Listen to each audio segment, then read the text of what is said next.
Hello everybody, this is Tommy and welcome back to my Physics40b weekly explainer video. And today we'll be going over problem number 15.74, where it says that a block on a frictionless table is connected as shown in the figure below to two springs having spring constants K1 and K2. We want to show that the block's oscillation frequency is given by F equals F1 squared plus F2 squared over a square root, where F is just the oscillation frequency of the block, F1 is the oscillation frequency of the spring with spring constant K1, and F2 is the oscillation frequency of the spring with spring constant K2. So if we want to imagine this problem, say that we were to displace the block in the left direction x meters, then the forces of both of the spring would try to move the block back towards equilibrium, which is in the opposite direction of the displacement.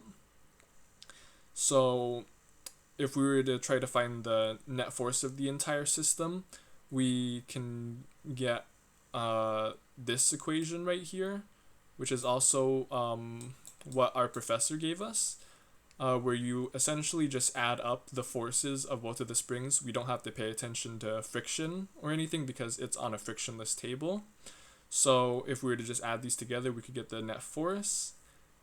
We can also just make the entire equation just negative k to the x, where k is the spring constant of like both of the springs.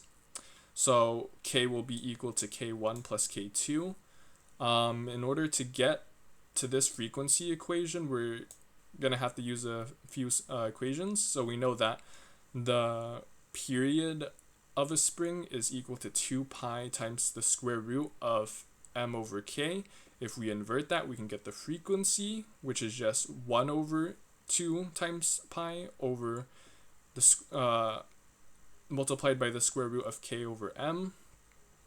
So if we were to put both of these, this is for the spring with spring constant. This is the frequency of the spring with spring constant K1, and this is the frequency of the spring with spring constant K2.